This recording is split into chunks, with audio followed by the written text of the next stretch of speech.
Okay, friends, it's confession time. What did you buy for Black Friday? Or are you still shopping like me? I can guarantee you when this video posts, I will probably still be shopping all of the amazing sales this year, which for me, an amazing sale is, well, Sephora does the little skimpy 20% off, but I still give them all my money every time they have a sale.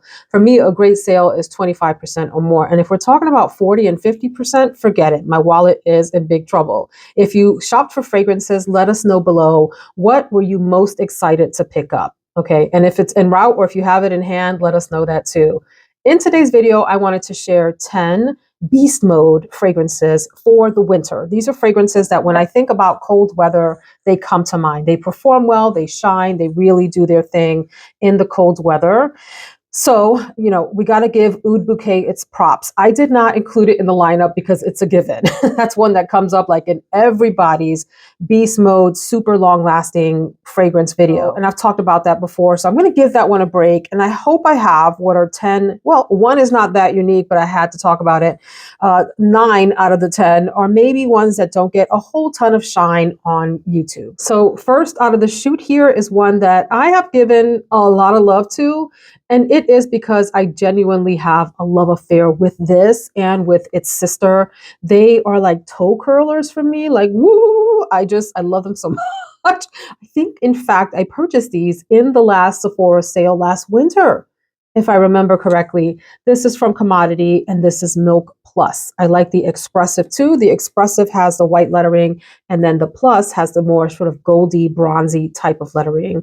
And I picked this one because this one is probably more winterish than the other one, which is heavily focused on that marshmallow note. And that other one, the Expressive one, is a bit milkier. This one still has a heavy heaping dose, a really sweet, amazing marshmallow. And the marshmallow and whatever else shows up more creamy in this fragrance, and it's a woodier fragrance. It is sweet and beautiful and intoxicating. It reminds me a lot of dulce de leche. Is that what it's called? The carnation, the condensed milk. We call that dulce de leche? I might be mixing things up, but the condensed milk that when you open it, when you're making desserts with it, it's creamy. The kind that you use for like eggnog. That thickness of creaminess is the scent texture that I get from Milk Plus. This is one that, well, I don't need to say this. I spray all of these in the morning and they go into the evening. I just adore this. It's the best of the sweater weather type of fragrances in this lineup that I have. This is the coziest, sweetest, most girly one of the bunch, although it does have some heft from the woodiness and the creaminess. I also detect a pretty heaping dose of what I would call like a deep, thick vanilla. It's actually probably amber, like an accord that is combined with vanilla and other notes to form an amber accord. But it comes across to me as just a sweet, delicious, thick vanilla. Oof, I just love this. So I can't recommend this one enough. And the same thing with Expressive, although this one to me is more meaty for the wintertime. I totally underestimated this next fragrance. The first time that I wore it, I thought it had faded away, y'all, and I was going to spray some more on. It was early evening, like right before dinner time in the 6 o'clock range. Hubby and I were at Home Depot, or was it Lowe's, one of those home stores, and I was walking down the aisle. I had met him there because he was doing something else. I was coming off of work, whatever. That's not the point. I was walking down the aisle and he met me there and came down the aisle I was on, and he was like, "Oh my gosh, your fragrance is so strong." And I thought, what? Because I had forgotten that I had worn it. And it has performed really well the few times that I've worn it since then also. This is from Boucheron, and this is Feve Tonka de Canaima. This is in the neighborhood of Velvet Tonka, in the neighborhood of Feve Delicieuse, those sort of powdery, vanillic, almond types of fragrances. It's a bitter almond that is one of the key players. It has a little bit of powderiness. It has a heavy heaping dose of tonka bean. Sometimes tonka bean can come across as having a little bit of a cherry nuance, or depending on how your nose picks up on that thing, it can also smell a slight bit like lavender. And that's what I get here, like way in the deep background, almost like this like splash, this hint of a soft lavender. But it's mostly that bitter almond, like I said, slightly powdery, really sweet vanillic, woody fragrance. It's sandalwood that is part of the base in the fragrance that comes through quite nicely. It's a really soft, subtle sandalwood. This is beautiful. So think almond, vanilla, sandalwood is probably the best way to describe it, because the tonka bean and vanilla, they can be so similar, except tonka bean for me has a little bit more of a like a suede powderiness sometimes in fragrances. But it's very long lasting and fairly projecting. You do have to like that sort of like Feve Delicieuse type of profile to enjoy this fragrance. It's in the same family, I would say. Now, these Boucheron special line, it's like their version of the private line or the privé line or whatever they call it. I don't know what Boucheron calls theirs. These are pretty good bargain. These are 4-ounce fragrances, and you can find them on discounters for right at 100, sometimes under, sometimes a little bit over. So in that sense, it's a pretty good bargain. And considering the strength of this, spraying this four or 5 times will take you through the entire day if you like it soft. Hey, if you want to go crazy and spray yourself 10 or 15 times, go right ahead. Just hang like a caution sign on your head for anyone that comes near. But I like a bunch of them from this line. Ambre d'Alexandrie is another really great one. There's Oud de Carthage, which is beautiful. Santal Candy I never purchased, but that's nice too. I'm not as crazy about the Iris one from this line. It's pretty, but that one I felt did not last very long on me. But this one here, long lasting, really great. The whole line check out the whole line. Next up is from Bond Number 9, and this is Chelsea Nights, another fragrance that, for me, I go a little bit nose blind to it as the day progresses, but everyone around me can smell it. The few times I've worn it, I've gotten a lot of compliments on this. This is, if you want to talk about a compliment snatcher, this is the one. I don't go out a lot, but when I do go out, I'm always like disappointed that people don't comment on my fragrance. People comment on this one. The few times I've worn this out, I've like undoubtedly gotten people saying, "Oh, you smell really nice." What is it? Chelsea Nights it is. This is, I would say, heavy on this really beautiful dry cacao. So like a deep, dark, chocolatey nuance. It's leathery, but it's a soft, really sort of like a pale, buttery leather that has some like a fuzziness to it that I really enjoy. I love how complex this is. The other note that this is known for that a lot of folks pick up heavily, I do pick it up, but I wouldn't say it's as prominent for me as the cacao and that leathery nuance, is a hazelnut note. So it's known for that. So think like chocolatey, dark chocolate, hazelnut, a little leathery, and it has other complex notes in it that give this fragrance a lot of dimension. I would say it's an evening fragrance if you like to classify perfumes as day or night. I've worn this out in the daytime several times. I mean, I wear whatever I want, whenever I want, but it's super strong. And I would say this is unisex with some nice feminine qualities for those of you ladies that prefer to have, or gentlemen that prefer to have feminine nuances to your fragrance. Really a neat one and super long lasting, a drier fragrance. Whereas like this one has a creamy wetness to it. That sounds weird, but I'm gonna leave that there. This one has a much more of a drier texture to it than the other one. So I had to have a rose oud in the lineup because, I mean, rose oud combinations. Yes, I know it's a profile that people are probably maybe a little bit tired of here in recent years. It had a run, it had a moment. It was the it girl, the it fragrance profile probably 2-ish, maybe 3 years ago. But it still has a place in my heart. But I was not going to talk about Oud Bouquet, which is rose and oud and praline and really sweet and beautiful and all of the things. But I'm going to talk about one of its sort of sisters or cousins in the Maison Lancome lineup that is actually still available. So this one is L'Autre Oud, and it's got all kinds of fingerprints. Gosh, can we do that again? This one is L'Autre Oud. I've been in love with these bottles. I'm in love with this collection. I have a whole dedicated review to the Maison Lancome bottles that I have. I adore just about all of them. This one was probably one of my early loves. This is such a beautiful, elegant, it's a simple rose, but also dark and gothic. But it is what it is. It does what it does well. I'm not making any sense, but one of the most beautiful rose oud combinations. The first time that I sprayed this, I fell in love. It was like instant love at first spray. And I sprayed the little, blotter and put it out down on my desk. My entire office smelled like this fragrance. The oud here is a very wearable, manageable oud. I would say the rose is the star player for me. The oud adding complexity to the fragrance. There's a frankincense note and a couple of other earthy notes. And so for me, this gives me vibes of the incensey sort of smell coming out of the thuribles that is that what they're called? The incense burners in Catholic churches that the priests are sort of swinging up and down the aisles and all of that. I love this. I love this. I love this. You have to be a rose lover. You don't have to be an oud lover to love this, since the oud is, for me, a background player. The rose is the main player with that sort of frankincense vibe, which sometimes can come across. I realize that frankincense and incense are different, but in my mind, they're sort of combined into like a body of notes, a category of notes.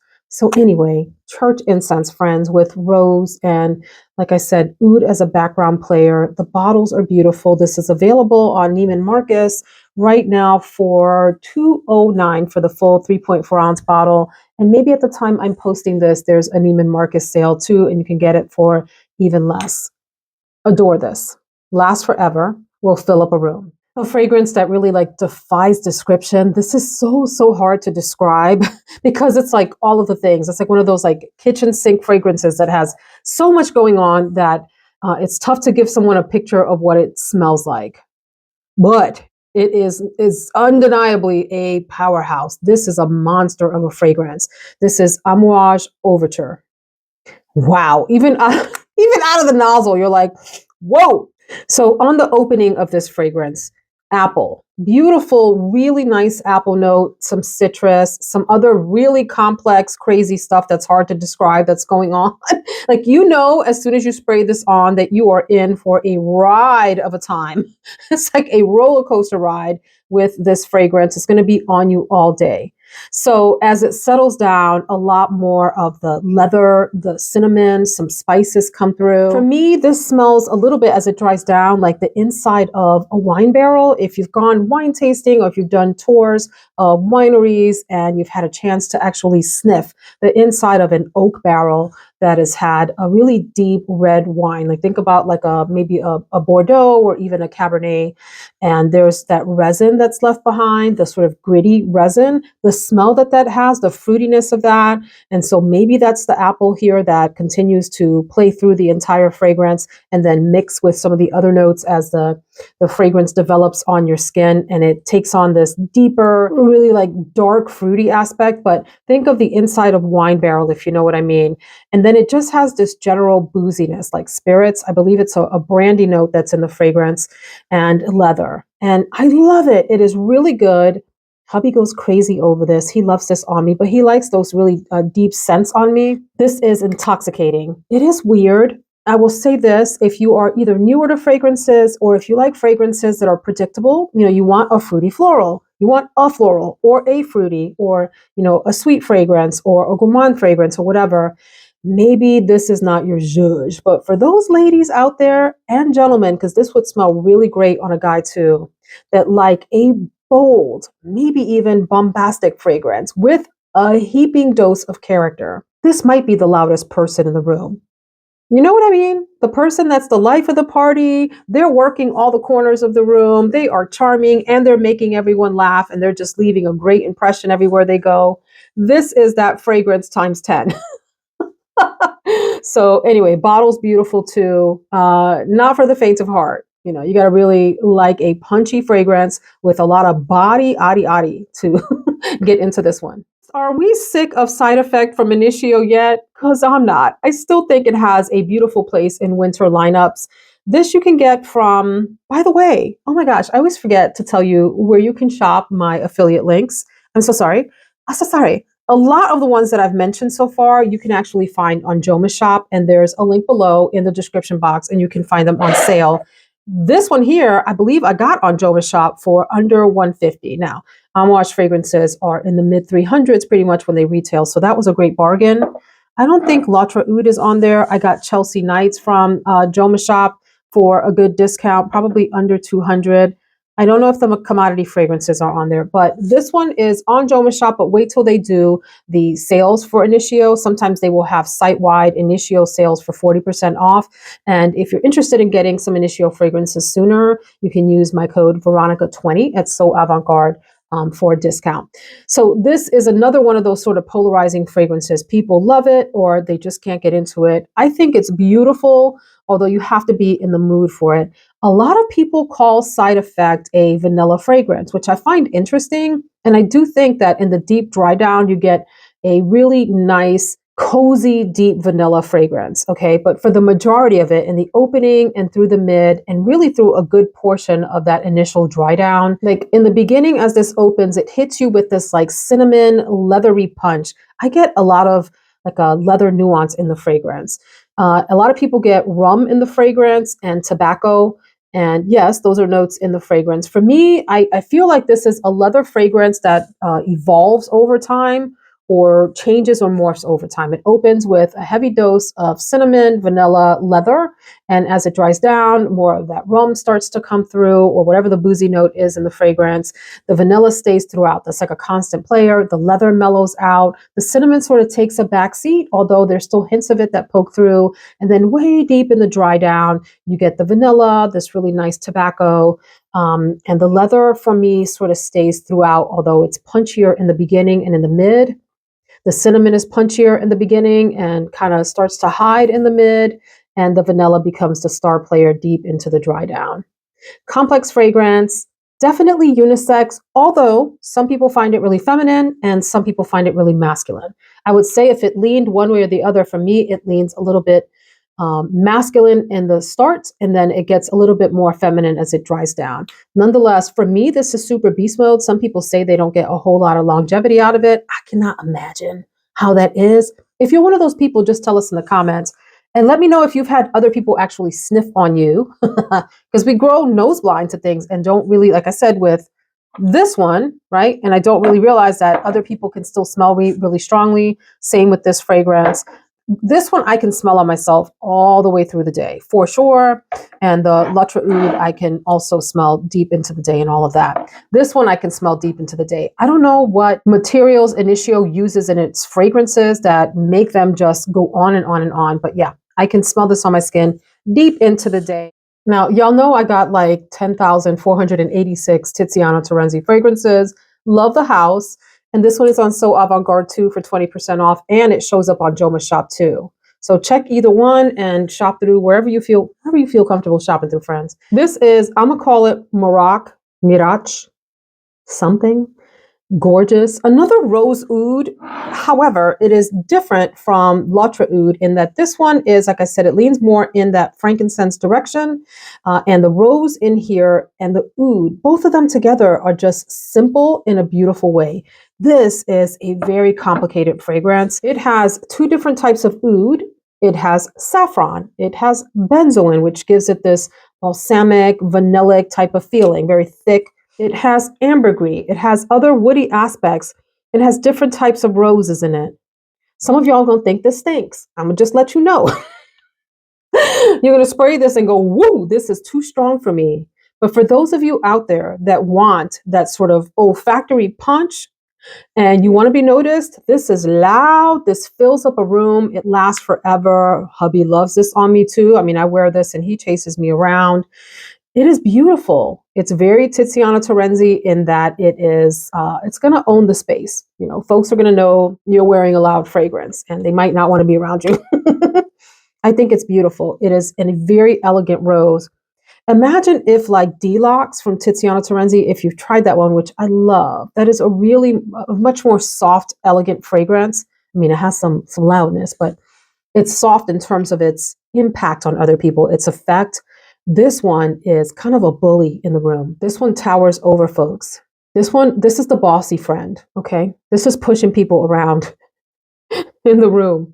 Well, actually, I'd love to see these two debate it out. I'd like to see these two fight it out, Overture and Mirach. I don't know who would win. Who's the loudest? Probably this one is the loudest. So I know that a lot of gentlemen wear this one, and so that's why I put it over here on the more masculine end of the lineup. But when I tell you that I'm all woman, I'm all feminine beauty when I pull this on. When I put this on, this is a stunner. Great date night. You're going to get a lot of attention with this fragrance. Beautiful. I want to put this next one closer to the feminine end, but I think a lot of people regard this as a more either unisex or leaning into masculine territory fragrance. My husband certainly does. He doesn't like this one at all. I shouldn't say at all. He's just not into it on me. I I think it's beautiful. This is Sandal Granada from Moresque. I love the bottles. They look decoupaged. I mean, you can feel that they're hand painted and or decoupaged in some way. Like these are like gold leaf pieces or something. Really beautiful bottle. So the fragrance is mostly sandalwood and honey. There are leathery and woody nuances to it, but this is one of the most glorious, thick smells that I have in my collection. It's so pretty. So pretty. By the way, oh my God, where are my manners? I should have said at the beginning of the video that I've got a number of really cool videos coming up. I have a holiday fragrances video that will post soon. I have a video of like special occasions / New Year's fragrances. So there were a lot of fragrances I wanted to include in this video, but they maybe were more appropriate for those other two. So in case you're wondering, how come you didn't talk about like Hail Bob from Tiziana Terenzi? That's coming up in another video. So we'll get to all of that. But this one, oof, you have to love honey. I mean, so some people don't get along with honey and they feel like it turns a little bit animalic. In other words, it smells like pee on them. Smells like urine. I don't get that from this at all. This is one of the most complex, deep fragrances. And the reason that I mentioned Hail Bob is because it does remind me a little tiny bit of that. This is in the neighborhood of like, it doesn't smell like it, but it has the same sort of tone and impact and character of like Le Lion, Le Lion from Chanel. That type of, heavy dose of fragrance that has a sweetness to it, and it has a woodiness, and this doesn't have amber, I believe, but it does have vanilla. And so there's something in the way that this presents that gives you that same sort of like thick aspect that a heavy amber does. It's so beautiful. Oh, you have to love honey. It's a sweet honey and it's a subtle honey. It is a lot friendlier of a honey than the honey in Bee by Alice Brooklyn or Bee in Zoologist or the honey that is in Jury from Kajal. Those are thicker, really thick, dense honeys that could kind of come across animalic on some folks. This honey is sweet and thick but delicate in some ways, and the sandalwood is just friggin' glorious in here. I love this. I love it. I don't wear it around my husband often, and it is enormously beast mode. A couple of sprays will do you of any of these fragrances, and especially this one and the couple that I'm going to mention here. So let's keep going. When I first got this next fragrance, I had the nerve, forgive me, friends, for I know not what I do, or I knew not what I did, the nerve to put this fragrance in a citrus video. I believe I did. What was I thinking? The more that I've worn this, the more I'm like, I probably lost some subscribers as they went to try it and thought I was crazy. It does have a beautiful, really robust, zesty lemon in the opening only, and then it goes away. And that is Soleil de Jeddah. The name of the house, I believe, is pronounced Stefan Humbert Luca. But I sound ridiculous saying that, so I'm just going to say Stefan Humbert Lucas. Okay, we know who we're talking about. We know the fragrance house. I really like the bottles from this house, and I adore the caps on them. I think these are a really nice touch, to sort of honeycomb cap here. Look, let me be really honest with you about what this develops into on my skin, because for a while I fooled myself into thinking that this was more feminine than it is. It is not. Okay, this is a masculine fragrance. I do like it, and you have to be in the mood for a dirty leather. That's what it is. A complex, dirty, salty leather with iris.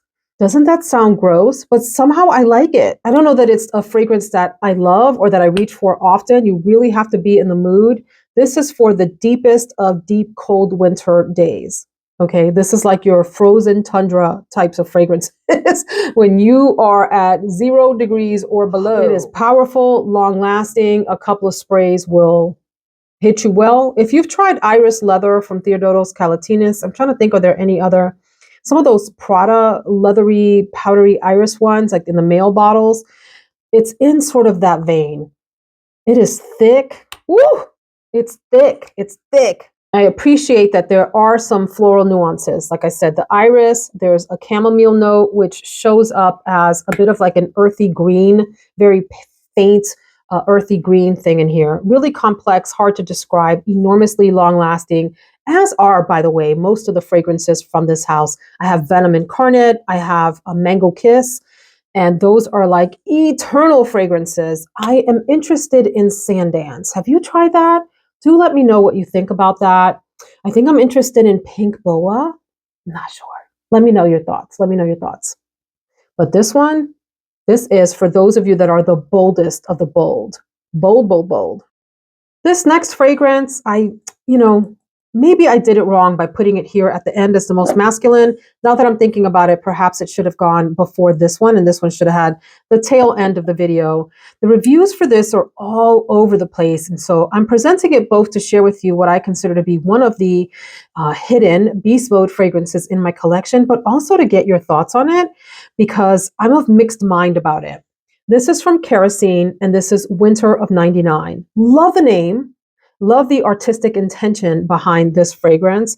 I've got, I think, 3 or 4 fragrances from Kerosene now and have sampled much of the house. Really interesting. The perfumer used to be a mechanic, if I remember correctly. And so he wanted to bring a lot of the sort of automotive feel into his fragrances, including the use of metal and this sort of black bottle and the types of fragrances to evoke memories. And so the fragrance notes are smoldering vanilla, so think smoky vanilla. And I would say it is pretty smoky. Woods, molasses, and nutmeg. And so some of the reviewers on Fragrantica have found this to be really unwearable, unbearable. Like it's just not something that they want to smell like. Other people say that this gives them really strong, profound memories of like their grandparents' house and molasses cookies being made. I do get a lot of spice from this. Here's the thing about this fragrance that trips me up. When I smell it close up, it's pretty offensive. It's like too strong on spiciness. It's one of those that you have to smell in the air. And I will say it probably will smell like a Christmas candle to a lot of folks, but it does promise and it does deliver on vanilla, on woods, on molasses, on spices. It's like a little bit of Christmas in a bottle, but on a masculine side. I do have another Christmas in a bottle. I have several Christmases in a bottle that I'm going to talk about in my festive fragrances video coming up. It has the potential to be really cozy, like the deepest of deep sweater weather. I'm imagining someone in like a lumberjack jacket, like one of those red and black lumberjack jackets. It's a girl, a woman, and she likes to have a really strong fragrance on in the winter, but she wants it spicy and she wants it to be edgy. And so this is like that edgy, I don't know if you can call it a gourmand. Is there such a thing like a category as like a woody gourmand? Is that a thing? If so, this might be it. It's strange, it's complex, it's been sitting in my collection for probably close to a year now, and it has like changed and evolved as I've sniffed it and played with it. And so I wanted to get your thoughts on it, but definitely a really strong, powerful fragrance and interesting, an artistic contribution, if you will, to the fragrance world. Y'all, that brings me to the end of the video. Let me know if there was something in this lineup that appealed to you or that you would be interested in trying out. Like I said, you can try Joma Shop, So Avant-Garde. You can try Twisted Lily for some of these. I have links for those below. You can shop on Neiman Marcus, go to FragranceNet, go wherever you feel like going to buy your fragrances and let me know what you think. In terms of samples, if you can find them, I really love Scent Split and I love Decant X. Those are my top choices. Twisted Lily and So Avant-Garde do samples also, although theirs tend to be sold out often and they might not have this whole range. So let me know your thoughts. Again, drop below what your favorite Black Friday purchase has been so far if you have shopped, and I'll see you in the next video. Take care.